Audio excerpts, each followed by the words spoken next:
It's time for Talk With on 1430 WNAV and 99.9 FM in the city. An opportunity to speak with various government, political, and community leaders about the issues that affect you. Each week, we interview the newsmakers in Anne Arundel County, Queen Anne's County, and our state leaders. Now, here's the host of Talk With, WNAV News Director Jane Schlegel.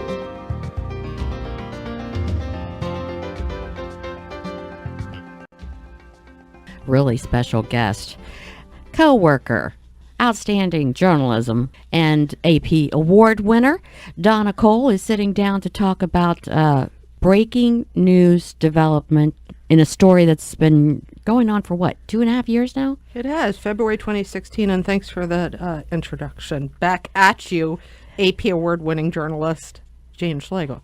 Oh, gosh. Thanks so much. And let's get down to the nitty-gritty on this, because people don't understand the process of news gathering. Explain to them what that Freedom of Information Act request is, the FOIA, that people may see FOIA written down, and they don't really understand what's the deal with that as far as that transparency and having government agencies release these held nations. Accountable. Yeah, Yes. So it's interesting because my husband said to me, you need to watch the acronyms, because I had no idea what FOIA meant, FOIA, Freedom of Information Act.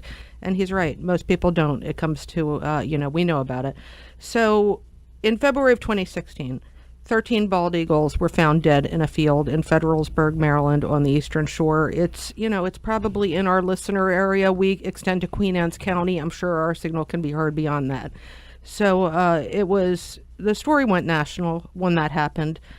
I am a bald eagle enthusiast. I'm a bird enthusiast. I'm a wildlife photographer. It struck me when this happened. They were not, U.S. Fish and Wildlife Service took over the case from Maryland Natural Resources Police. Is that because they're the federal agency and they're a federally protected bird? Birds, exactly right. Okay. With the Bald and Golden Eagle Act, and when these birds are found dead, and not many of them, which is it was the largest die-off of bald eagles in the last 30 years in the state of Maryland, according to Maryland Natural Resources Police. So U.S. Fish and Wildlife Service came in and took over the case. And mum was the word from there on out, other than the fact that the bald eagles died by some sort of human cause. They did say that, and that was it. And they said they were going to close the case about 6 months later. And I started requesting records from them on the necropsy. What killed these birds? Because and a necropsy is an animal autopsy, Exactly basically, if right. somebody doesn't know that. And just to be clear on this, Donna, as we go forward in the conversation, these birds were all found within a brief amount of a short span of time. Is that correct? Yeah, they were all found on the same day. They were on a farm. They apparently a farmer called and said, I have these birds that are on my field. And U.S. Fish and Wildlife Service, I guess, talked to him. They did the investigation. Then they closed the case. And in the interim, I had put in several requests on what was it that killed these birds. Not at that point, yes, I was interested in who, but also what. So I put in several requests by email, by phone calls, some of which were ignored, some of which weren't. So back to that FOIA, or Freedom of Information Act. When a agency gets a Freedom of Information Act request from the public, including journalists, they have to respond, and they either have to give the information or a good reason why they can't give the information. So when I initially put in that first FOIA, they cited an open law enforcement case as the reason why they couldn't give me the information. Do we know enough about these investigations to have an idea on how long they take, or it just depends on so many different layers? From your experience as a journalist and mine, I think when we request information from law enforcement and they tell us they can't release information, we have to go with what they say, and we have to go with what they say on how long it takes them. And I don't want them to rush a case, especially about anything, human death or bald eagle death. We don't want law enforcement to rush cases. So But you wanted to push back a little bit just to make sure they knew of your interest. Yeah, and again, this goes back to me being a bald eagle or wildlife enthusiast, special interest in birds of prey. I know that two things are, they have a lot of things against them. They have development. They have a lot of, there's been a lot of deaths caused by lead poisoning and by pesticides. So my interest was, at that point, Wasn't just the who, it was the what, in order to communicate that to the general public. And after 2.5 years or so, you have received some information that's solid information, and doesn't make us feel any better, though. It doesn't sound like. It definitely doesn't make us feel any better, yes. So the second Freedom of Information Act went out in 2018. I waited it out. I didn't want another one to be denied. I had sent emails and made phone calls in the interim, and they were ignored for the most part. This one came back last week, June 2018, and it seems the cause of death is a banned pesticide. It was banned by the Environmental Protection Agency. It's been banned for a long time. It's extremely toxic, definitely to birds, and that was part of the reason why it was banned here in the United States. But FYI, it's poisonous to humans as well. And it obviously is still available on some marketing or online or something for someone to be able to receive it and then turn around and use it. Well, and they do feel like there was a human aspect of this whole really lethal poisoning. Oh, there was no denying that right from the beginning. U.S. Fish and Wildlife Service was very clear that this was caused by humans. The problem was they couldn't figure out what human it was. So yeah, this poison called carbofuran that was banned is still out there. Why it's still out there, I can't tell you. I think it's legal in other countries, so it may be coming in the United States illegally that way. I think also with any place, and you can think in your own garage, I'm not saying that you have it in your own garage, but we have a lot of old stuff sitting around garages and sheds in barns. Who knows how old this stuff was. Mm-hmm. But we're talking about predator birds, as you said, the bald eagles, and they do scavenge. They are scavengers. They eat primarily fish, right? And officially, from their take on the investigative results, their deaths came as the result of their eating a carcass that was probably likely poisoned with this particular banned. Exactly right. So the U.S. Fish and Wildlife results that I finally did get back in June of 2018, this month, showed that it was 6 birds that were tested. I guess after 6 birds, they found it conclusive, and 1 raccoon along with the fur of 1 raccoon. The fur did not show anything. The fur and the raccoon were both positive for carbofuran. So yes, bald eagles do eat primarily fish, but they are scavengers. They will go after anything. So poisoned raccoon, they got into it, and the rest. Yeah.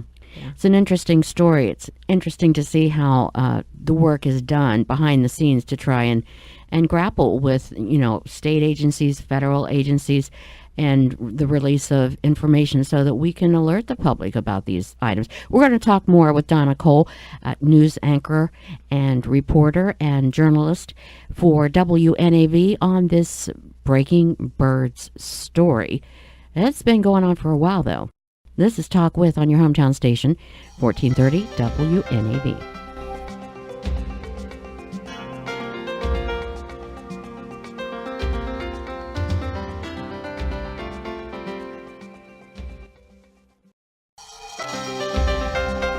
Welcome back to Talk With. And talking with Donna Cole, familiar voice. She has the 1430 connection, very well-known journalist and photographer from our area. She has Annapolis Creative for a website. She does the social media for WNAV and is very busy with that. Besides being a busy mom and journalist, when she gets a hold of a story, she is one that does not let go, and we're talking about evidence of that with this FOIA request, Freedom of Information Act request, that does end up costing some money to news agencies. People need to be aware of that, too, because if you want to get the information, you're required to pay for their possible copy service of the documents that they're going to ultimately provide. Talk to us about that whole process, Donna. Yeah, so, in the beginning, when you put in your Freedom of Information Act, you state how much you're willing to pay for it. And to be perfectly honest, I don't remember what I said because that was not important to me. They come back and they say, whatever agency you're submitting the FOIA with, come back and say, all right, this is what it cost us. In this case, it was $35. So yeah, WNAV is on the hook for, I believe it's $35. And our management has been wonderful with this whole thing. They told me to go for it and didn't question anything that I did. So I'm not just saying that because I'm brown nosing. we do have a great GM here. Okay, so General Manager Steve Hopp said, Donna, this is a great story. This affects our environment. It affects a protected species. They're beautiful birds. It's just devastating to look at pictures of them, laying across these fields on the eastern shore. Yeah, Did you have an idea about what you were going to... So here's the thing. Being a photographer, especially of birds of prey, I go to Conowingo a lot. I travel to see birds. Birds of prey are my thing. And that's a long story how that happened. But I do have 2 barred owls that live in my backyard, and it involves them. So did I have an idea? I knew that it would be a pesticide or that it would be lead. When it came back to be a banned pesticide, it blew my mind. So to go back to, yes, Steve Hopp was just very, from the very beginning, anything that I would say about birds, he said, tell me what we need to do, yada, yada. I had, about a year or so ago, asked him about becoming a media partner in the Maryland Bird Conservation Partnership, which is a group of environmental agencies and private organizations. And I noticed they did not have a media partner when I originally discovered them. So Steve was like, yeah, let's become a media partner. So this gives us we tell the stories of what's going on with birds in the community because we are in the community. We are part of this community. We are part of the Chesapeake Bay Ecoshed. These birds, the 13 dead bald eagles, died in the Chesapeake Bay Ecoshed. So yes, this was an important story to relay. Back to the FOIA, I submitted. They declined the first one. Second one, after waiting it out, they came back with the results. It was horrifying that it was a banned pesticide. And at this point, you're still kind of wondering, well, where does the responsibility... when anything happens, it's a tragedy of this magnitude, everybody needs to put the blame on someone. Yeah, it's interesting. People, and I get it. I originally wanted just whoever did this, they should be held accountable. And then once we got past the U.S. Fish and Wildlife Service saying, we investigated the case. We did everything we could do to find out who was responsible. We couldn't find out. And then when I saw it was a raccoon that was the likely cause of this, or the likely carrier of this, not cause, I got it. You can't retrace the footsteps of a raccoon. You just can't. Yes, it all happened on one farm, but that doesn't mean the raccoon didn't travel from wherever it traveled from. So there's no footprint, there's no trail, there's no evidentiary kind of thing that can be done at this point because of the time that's elapsed and just the whole scenario of what we're talking about is scavenger animals, scavenger birds. I'm not going to, it would be outside of my wheelhouse to say there's nothing that can be done. That's a question for law enforcement. If U.S. Fish and Wildlife Service said they investigated the case fully and thoroughly, I have to take their word at it. And when they said this, they're not going, they can't find anybody, I wanted to get to the what, the not the who, because my thought process was the what is incredibly important. If it can happen once, it can happen again and again and again. And as the Washington Post, which, yes, I shared the FOIA results with, has shown, it's happened a lot of times. It's horrific. It's being described as an epidemic by one of their U.S. Fish and Wildlife Game agents. Exactly, yeah. So have you been in contact with him specifically? No, I have not yet. This, as you know, the Washington Post story came out the following week, this week, and you'll be listening to this next week. So I haven't had time to. I'm also a mom. I'm not going to lie. I'm part-time. I'm part-time journalist, full-time mom. So I spend time with doing that. I will be following up with a lot of people. Department of Agriculture, I've already put in questions to. The answers I've gotten back are unsatisfactory. Maryland Department of Agriculture. And yes, of course, I do want to follow up with U.S. Fish and Wildlife Service. And so because it happened as far as the jurisdiction, it seems like when you get local agencies, federal agencies involved, sometimes there's a little bit of a jurisdictional... You think? Yeah, I do think. And Is that going to be another barrier for moving forward? I don't know. As trying I said, to gain information. So the EPA, the U.S. EPA, was very responsive in my follow-up questions that I did have time to do this week. They were incredibly responsive. I'm sorry, last week. We got the answers right away. However, the agency that is responsible for pesticide violations in the state of Maryland is the Maryland Department of Agriculture. And they told me to go talk to the Maryland Department of Natural Resources, which is not responsible for pesticide violations. So I'm going to keep asking. I think that at this point, you just have to keep asking the questions. This is an epidemic, like you said. Who knows what the source was? It could happen again. And we are trying to step up our environmental conservation profile, if you will, WNAV. We banned balloons. We did. And I'm thankful for that. Again, that goes back to me saying to our general manager, Steve Hopp, hey, the balloons kill wildlife. We're in the Chesapeake Bay ecoshed. They will end up in the Chesapeake Bay if they're errantly released. We shouldn't be using balloons. That ship has sailed, as I recently told our sales manager. We don't. There's more things that we can give to children out for promoting the station. We don't need balloons. So the branding of WNAV continues. You're listening to Talk With on your hometown station, and we'll be right back.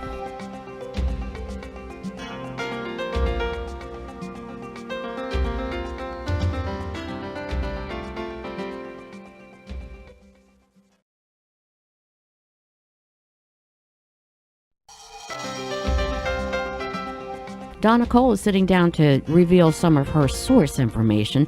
Investigative reporter that she is, she's been working on this one for some time.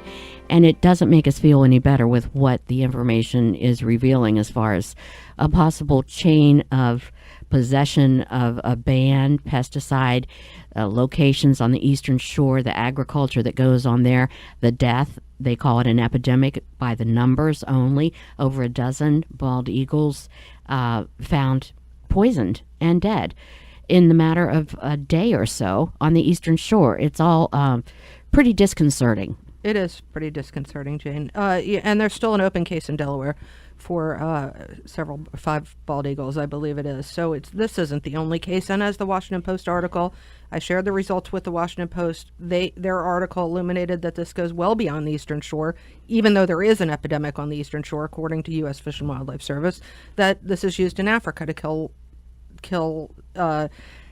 rodents there, and guess what gets into the lions. So lions have died. Other birds of prey, hawks, dogs have died from this stuff. This stuff is very lethal.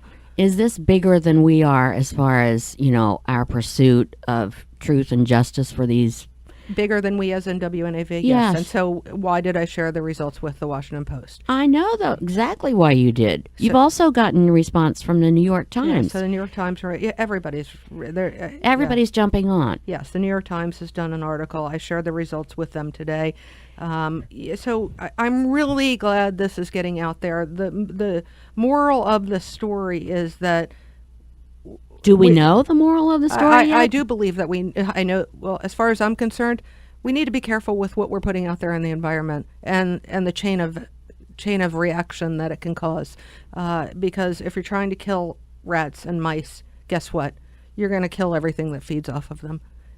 That seems like an obvious observation, but apparently when you're in the throes of trying to protect your property, your crops, whatever was going on over there, maybe that's not first of mind. Maybe not. Yeah, maybe not. But maybe, and hopefully now that this is the story has become is now out there, maybe it gets more illuminated. That hey, says to the farmer, hey, maybe I need to think about what else it's killing. But I also feel like because the EPA and the agriculture and so many different agencies are involved with this, we don't want it to be a bureaucratic storm and nightmare trying to move forward and get real information on possibly finding out what the sources of these toxic chemicals are that are being ingested on the Eastern Shore and beyond those boundaries. Or at least get some educational information out there to the farming community that says, hey, Look at what this did in 2016. Look what it still can do. And as I said, this stuff may have been sitting in somebody's barn, somebody's shed. is there a way to get rid of it? That's Maryland Department of the Environment, and yes, of course, I'll be following up with them. How do people get rid of this once they realize that, oh my gosh, this is not a good thing to have around? I think that's part of the problem. Is the solution becomes another dilemma on how do you safely remove it and get rid of it without it leaching into soil and then maybe aquifers. I mean, there's so many implications with something like this. Just seems like it goes on and on, doesn't it? I do think it goes on, and I think that's why we have a job to do, that this story isn't over with. We're going to get some more answers for our listeners and social media followers. 100%, yeah. Donna Cole for 1430 WNAV. Make sure you're staying tuned. I'm Jane Schlegel for Talk With. You've been listening to Talk With on 1430 WNAV and 99.9 FM in the city. A weekly program focusing on various government, political, and community leaders, speaking about the issues that affect you. Join us again next Monday afternoon at 2 for Talk With on your hometown station, 99.9 FM and 1430 WNAV.